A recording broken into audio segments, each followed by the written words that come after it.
G'day, I'm Norm Glenn.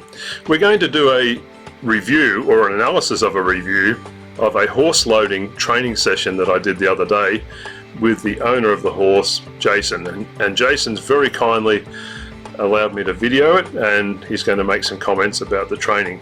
But the main reason that I've stopped here to actually talk about this is that we want to analyze one little part of the after training. And what you're going to see is that the horse didn't go on the float, and that's how it appears to the untrained eye. But in reality, what happened was that Jason accidentally or unknowingly put some pressure on the horse that caused the horse to stop going forward and actually turn and face him. And so, as I said, for the untrained eye, most people would miss it and not know what actually happened. But the key element of this is that our timing is critical, and so the release of pressure is absolutely vital, and not only application of pressure but the release of pressure.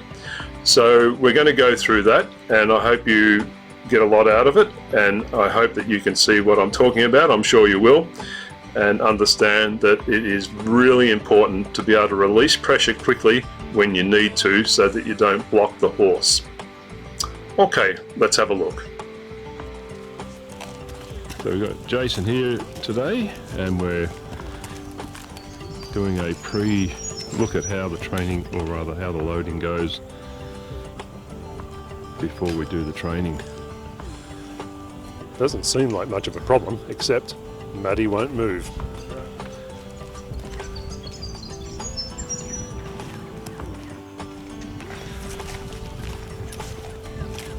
So just do whatever you normally do to try and encourage her more.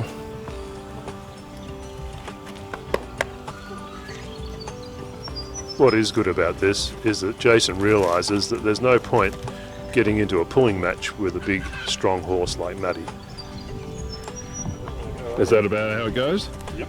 Alrighty, okay. Well, we might as well do some training then. Thank you.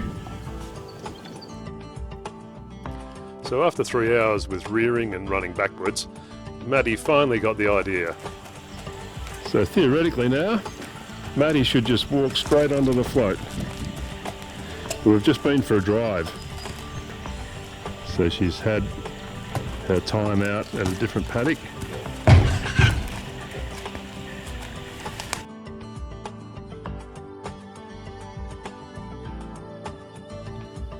So again in slow motion, watch Jason's hand on the lead rope. Just here. A little bit slack there. Now, boom. There's pressure on that lead rope, and that's why the horse turns around to face Jason. So here, Jason's hand's on the rope, and it doesn't need to be there. Doesn't need to be there. And again, the next frame. There's starting to be pressure applied. Very, very slight, and now boom, there it is there. And that's why the horse turns around and faces Jason. So now let's look at it all again. So theoretically now, Maddie should just walk straight onto the float. We've just been for a drive. So she's had her time out at a different paddock. Pull her head around. And now without any pressure on the lead rope at the critical time. There we go. Lovely. Okay, so we've got Jason and Maddie here. So just want to find out from Jason what he thought of all the training today.